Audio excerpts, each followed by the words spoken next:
Peter in Peru. Part 1. Knitting and rock-hounding in the Inca Empire. Chapter 1. He was falling. The rush of air and the sickening turmoil in his stomach told him that he was in an uncontrolled descent. There wasn't time to consider how he had reached this condition, as his body pierced a dense cumulus cloud, the mist cool and damp against his skin, and set him bouncing gently from side to side, as if on an invisible trampoline. "Fasten your seatbelts and return your seats to an upright position," came a voice of authority, pulling him from the disorienting dream. "We'll be landing at the Jorge Chavez International Airport in 25 minutes. Welcome to Peru." Peter Patron, a youthful 38-year-old who ran a successful construction company in San Diego, blinked his eyes open, the remnants of the falling dream fading into the hum of the airplane cabin. He had inherited the construction business from his father, a man of steel and concrete, but from his mother he had received a softer legacy. She had taught him the rhythmic art of knitting, a skill she had learned as a young girl in the highlands of Peru, where the women spun alpaca fiber by hand and knitted garments that could withstand the bitter Andean winds. Her stories were woven into his memory like colorful threads of a life lived among soaring peaks and ancient stones, a life he had only ever seen in faded photographs and felt in the warmth of the scarves she made him. Now Peter was finally fulfilling a lifelong dream. This was more than a vacation, it was a pilgrimage. He was returning to Peru to visit the place of his mother's early years, Cusco, the high-altitude gateway to the wonder he had yearned to see since he was a boy, Machu Picchu. His mother had spoken of it in hushed, reverent tones, describing a city built by giants, nestled in the clouds where condors soared. For Peter, a man who built modern structures with reinforced concrete and steel beams, the idea of the Inca's engineering prowess was a source of endless fascination. He had read that their incredible dry stone masonry fit massive granite blocks together so perfectly, without a single drop of mortar, that you couldn't slip a knife blade between them. The walls were said to dance during earthquakes, shifting and resettling without crumbling, a technique so advanced that modern engineers were still studying it. He had to see it for himself. But another passion also pulled him to this land of dramatic landscapes: rock-hounding.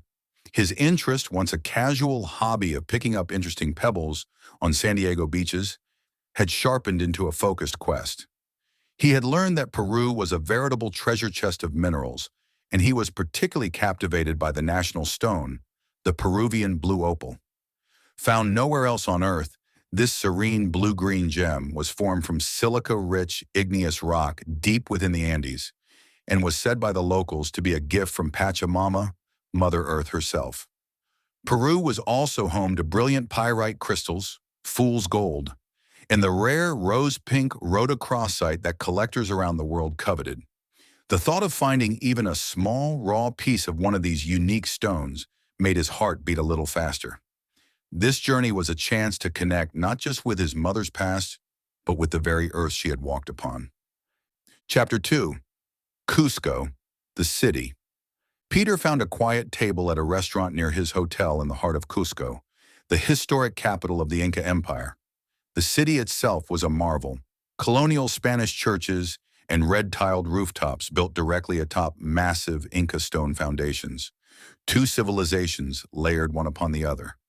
The air at 11,000 feet was thin but electric with history, and Peter could feel the altitude in the slight quickening of his breath. As he sipped on a pisco sour, its frothy, citrusy tang a welcome introduction to the local flavors, he struck up a conversation with the man at the next table. His name was Miguel Aguilera, a college professor of science with a warm smile and an easy laugh, who was enjoying his own pre-dinner cocktail. They quickly discovered their travel plans were parallel, both heading towards the Great Citadel, and decided to dine together, discussing the challenges of the extreme altitude, the importance of drinking plenty of water, and their shared awe at the surrounding scenery. By the time the check arrived, they had agreed to travel together. The next morning, Peter and Miguel set off from Cusco, their journey to Machu Picchu weaving through the sacred valley of the Incas. They stopped first at the Písac hilltop ruins, a sprawling fortress perched high above the valley, where they ate lunch at a small cafe and drank another cup of coca tea to assist their acclimatization to the high altitudes. They marveled at the agricultural terraces that cascaded down the mountainside like a giant green staircase. They moved on to the surreal concentric circles of the Moray ruins, an ancient Incan agricultural laboratory where the Incas experimented with growing crops at different altitudes. And then to the dazzling Maras salt mines, where thousands of shallow terrace pools, fed by a subterranean spring since before the time of the Incas, evaporated in the sun, leaving behind a breathtaking patchwork of brilliant white and pink salt. Finally, they arrived in the ancient town of Ollantaytambo to catch the train. They had booked seats on the Peru Rail Vistadome, and Peter, who had done his research, made sure they arrived early to secure the best position. As they settled into their seats on the left side of the carriage, the side with the most dramatic views, Peter was immediately impressed. The Vistadome was designed for sightseeing, with vast panoramic windows that wrapped up into the ceiling, offering an almost uninterrupted view of the majestic landscape. The decor was inspired by Andean motifs, and a small snack box with quinoa bars, coca sweets, and a hot drink awaited them at their seats. They stowed their day packs in the overhead rack, the only luggage allowed on board, their larger bags left behind at the hotel in Ollantaytambo. The train pulled away from the station with a gentle lurch, and the journey began. It followed the powerful churning waters of the Urubamba River as it carved its ancient path through a narrow deepening gorge. The scenery was spectacular from the very first moment. Towering, glacier-capped Andean peaks scraped the sky on both sides, their snowy heads disappearing into wisps of cloud. Waterfalls, thin as silver threads, tumbled down sheer rock faces hundreds of feet high, feeding the lush, emerald vegetation that clung tenaciously to the cliffs. "It's incredible," Peter said, his face pressed close to the glass. "The landscape is changing so quickly."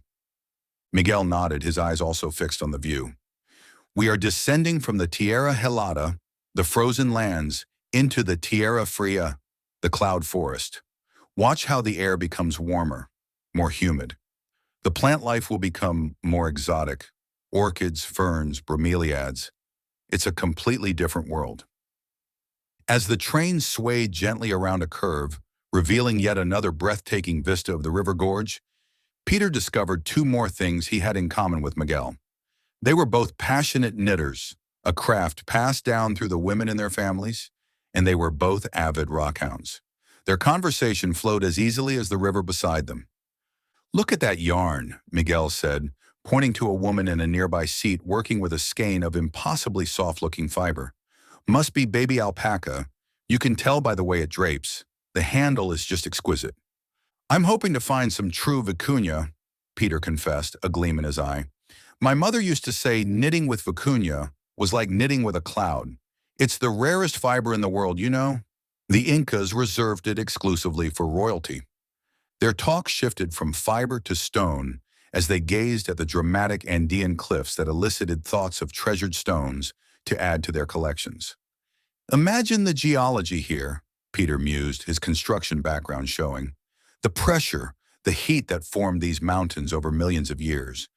You can almost see the layers of history in the rock face." Miguel pointed to a streak of glittering gold in the cliff wall. "Pyrite, fool's gold, but beautiful nonetheless. This valley is rich with it, and somewhere deeper in these mountains, the blue opals." He lowered his voice conspiratorially. "Peru's national stone, found nowhere else on Earth." Their shared passions for knitting and rocks, for the soft fibers and hard stones of this ancient land, cemented their new friendship as the train carried them deeper into the heart of the Inca world, the snowy peaks of the majestic Andes watching over them like silent sentinels. Chapter 3. Aguas Calientes. The train slowed to a halt, its whistle echoing through the gorge like the call of some great iron bird. Peter and Miguel stepped out of the depot and into the vibrant, bustling chaos of Aguas Calientes. The town, also known as Machu Picchu Pueblo, was a sensory overload. The first thing that struck Peter was the sound, the constant, powerful roar of the Urubamba River, which bisected the town and rushed beneath stone bridges with a force that made the ground tremble.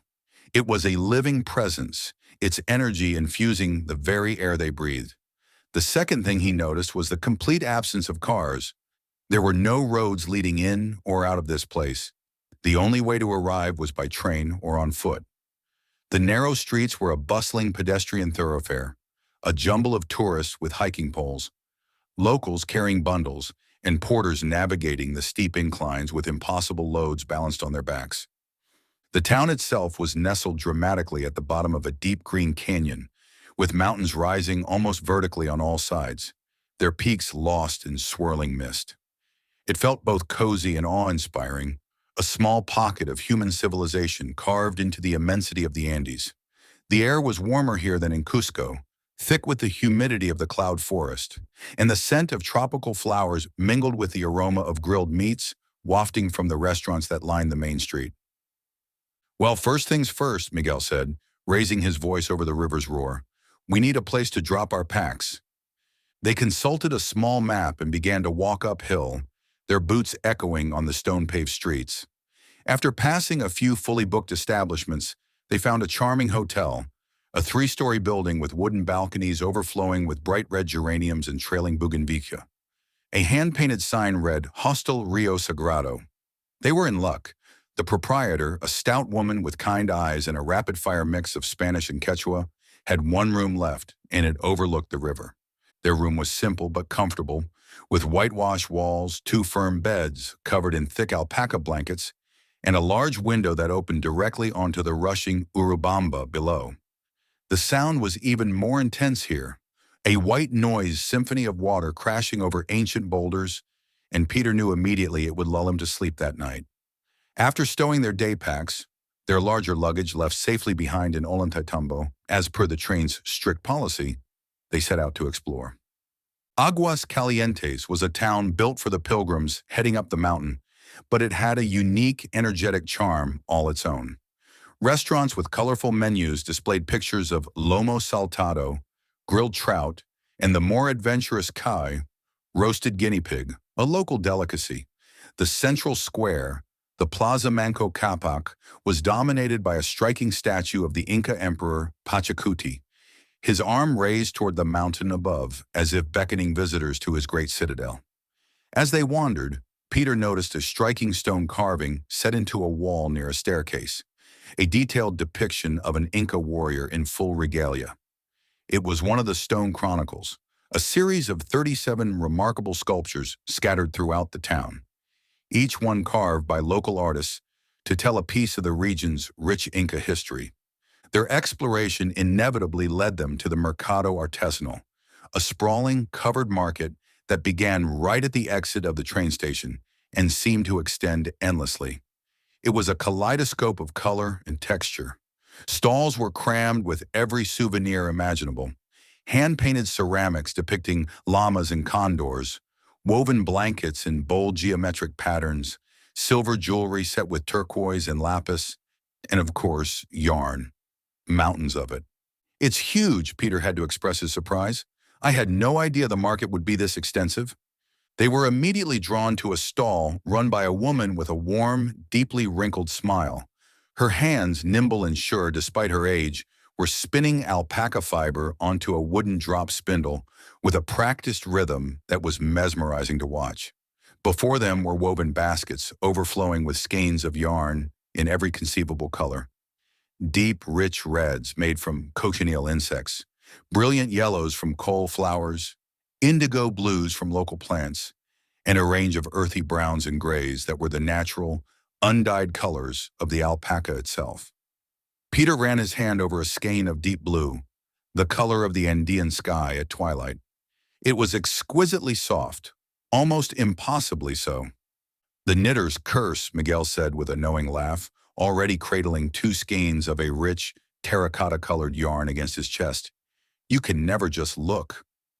And true to the knitter's curse, both Peter and Miguel returned to their hotel room by the roaring river with bags full of the elegant yarn and colors reflecting the Indian environment, the greens of the cloud forest, the blues of the mountain sky, the warm earth tones of the ancient stone walls. They laid their treasures out on the alpaca blankets, the vibrant skeins a tangible promise of the beauty that awaited them on the mountain above. Chapter 4. The Citadel in the Clouds. I'm beginning to really like this coca tea. Miguel took another sip before pushing away the breakfast plate of what was left of his huevos and queso andino. But all this food is making me sleepy again. Well, buck up, Miguel. We have lots to do today, Peter replied, his voice buzzing with an energy that defied the early hour and the thin mountain air. We're going back in time and I can't wait. Just think, a city centuries old waiting for us up there in the clouds. They joined the queue for the shuttle bus in the pre-dawn chill, the sky above still a deep indigo scattered with fading stars. The line already snaked through the town, a long, patient river of humanity bundled in jackets and fleece, a testament to the shared anticipation of hundreds of pilgrims from every corner of the globe. Enterprising vendors moved through the crowd like friendly ghosts in the darkness, selling cups of hot coffee and warm pastries, which Peter and Miguel gratefully accepted, wrapping their cold hands around the paper cups. Finally, after what felt like an eternity of shuffling forward, they boarded one of the large green buses. The engine rumbled to life, and the journey began. The ride itself was an adventure that tested the nerves. The bus climbed a steep, narrow road carved into the mountainside, navigating a series of 14 dizzying switchbacks known as the Hiram Bingham Highway. With every sharp, hairpin turn, a new, more breathtaking vista of the valley below was revealed through the large windows. The Urubamba River, which had roared so loudly beside their hotel, became a thin silver ribbon far, far below. The town of Aguas Calientes shrank to the size of a model village, its tin rooftops glinting in the first light of dawn. The bus groaned and climbed through the misty cloud forest, the vegetation pressing close on either side, dripping with moisture. After 30 minutes of ascending, the bus came to a stop at a small clearing. They had arrived. Peter and Miguel stepped off the bus and followed the stream of visitors up a final stone path, passing through the entrance gate. They walked in silence, a sense of anticipation tightening in Peter's chest. They rounded a corner, climbed a short flight of stone steps, and then they saw it. Peter's breath caught in his throat. He stopped dead in his tracks. No photograph, no documentary, no amount of reading could ever have prepared him for the reality of what lay before him. Spread out in the golden light of the early morning sun was Machu Picchu. It was a breathtaking spectacle. Hundreds of stone terraces, granite temples, and royal residences were arranged in perfect harmony, all perched impossibly on a narrow saddle of land between two sharp, jungle-covered peaks. The iconic jagged spire of Huayna Picchu stood guard behind the citadel like a watchful sentinel, its steep face disappearing into a crown of white cloud. The morning sun was just beginning to burn through the mist that clung to the ruins, casting an ethereal, golden light on the ancient stones and creating shafts of light that moved slowly across the terraces like the fingers of a giant clock. Below, on all sides, the mountains dropped away into deep green abysses, and the distant sound of the Urubamba River echoed up from the valley floor. "My God," Miguel whispered. It was all he could manage. They wandered for hours in a state of reverent awe, their footsteps quiet on the grassy plazas and worn stone pathways. They walked along the sweeping agricultural terraces, marveling at the engineering that had prevented the entire city from sliding down the mountain for over 500 years. Peter learned that more than half of the Incas' construction effort had gone into what you couldn't see, a vast hidden network of drainage channels and deep stone foundations beneath the surface, designed to carry away the torrential rains of the cloud forest. They explored the Temple of the Sun, its curved wall a masterpiece of Inca stonework, each block fitted with a precision that modern builders would struggle to replicate. Peter ran his hand reverently over the cool, smooth surface, feeling the impossibly tight seams between the massive granite blocks. "No mortar," he whispered to Miguel, shaking his head in disbelief. "It's just as I read. The dancing stones. They built these walls to withstand earthquakes, to move with the earth, not against it. The stones shift during a tremor, then settle right back into place." As a man who built things for a living, he was deeply, profoundly humbled by the genius of it. They stood before the Intihuatana stone, the hitching post of the sun, a carved granite pillar that the Incas used as an astronomical clock to track the solstices. They peered into the royal tomb, A natural cave beneath the Temple of the Sun, its walls lined with perfectly fitted stone. Everywhere they looked, there was another wonder, another testament to a civilization that had built a city in the sky with nothing but stone tools, human ingenuity, and an unwavering connection to the natural world. It was while wandering among the ruins of the residential sector, where the common people of the citadel had once lived and worked, that Peter's other passion got the better of him. He became fascinated by the pebbles and shards of rock scattered along the pathways, worn smooth by centuries of weather and the footsteps of countless visitors. His rockhound's eye was drawn to the subtle variations in color and texture, the gray granite, the flecks of mica that glittered in the sun. He looked around the area, his gaze sweeping the ground. And then he spotted it, a little polished shard of granite, smooth and flat, catching the light. It was beautiful in its simplicity. Without thinking, his collector's instinct overriding his better judgment, he bent down to pick it up. A shadow fell over him. He looked up to find himself surrounded by four sturdy-looking men in dark uniforms, their arms crossed, their expressions stern. The tallest of the menacing officials stepped forward, his jaw set. "Removal of any rocks or minerals from Machu Picchu is strictly prohibited and against the law," he said, his voice low and firm. This was no smiling suggestion. It was a command to cease and desist. Embarrassed, Peter immediately straightened up and stepped back onto the established pathway, his face turning a deep shade of red as he became acutely aware of the staring eyes of a dozen onlookers. He raised his hands in a gesture of apology. "I'm so sorry," he stammered. "I'm a rockhound, a collector. It was pure instinct. I meant absolutely no disrespect. Please, I apologize for unknowingly creating such a faux pas." The guard studied him for a long moment, then nodded curtly and moved on. "Hey, Pete, how are you doing?" A hand thumped on the back of his new friend, making Peter jump nearly out of his skin. It was Miguel, a wide, oblivious grin on his face, completely unaware of the drama that had just unfolded. "Isn't this place incredible? I feel like I could stay here forever." Peter, his heart still hammering against his ribs from the confrontation, could only nod in agreement. He took a deep breath of the cool mountain air and looked out over the ancient city, bathed now in the full, warm light of the midday sun.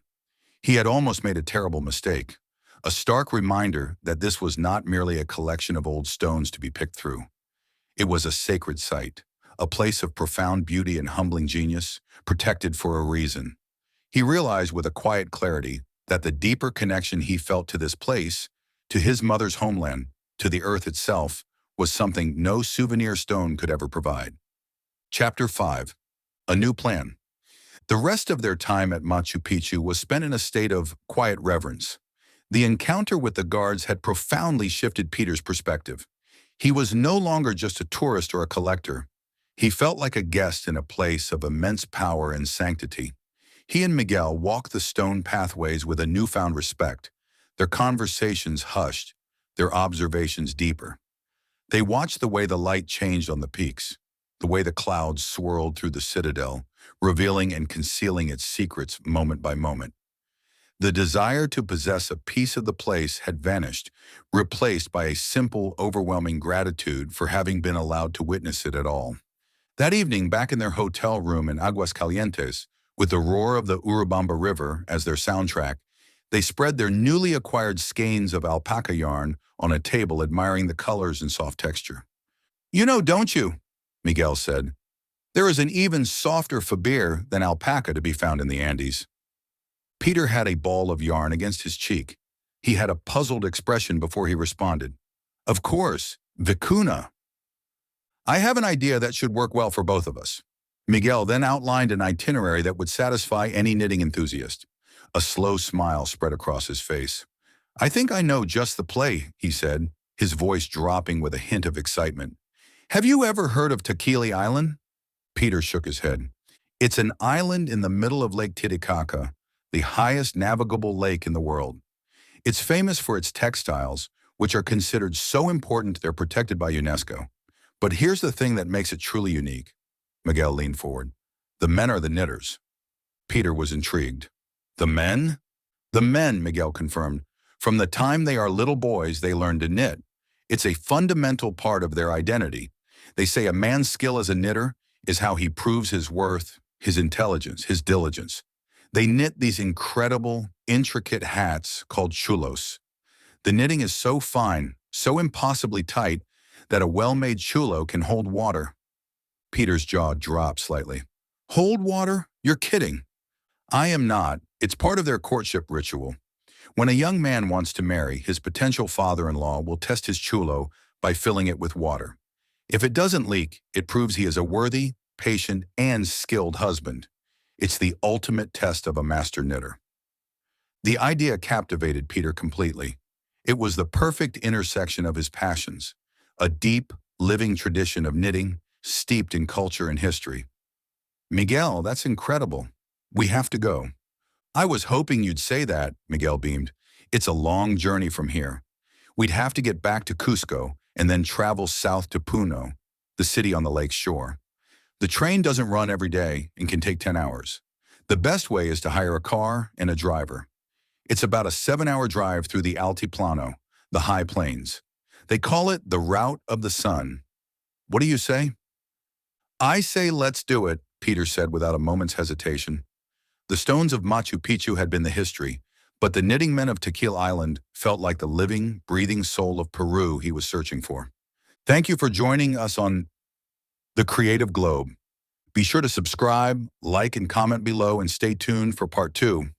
Whether you're a maker, an artist at heart, or simply someone who loves great storytelling, The Creative Globe offers adventures that inspire, delight, and expand your imagination. Listen, explore, create,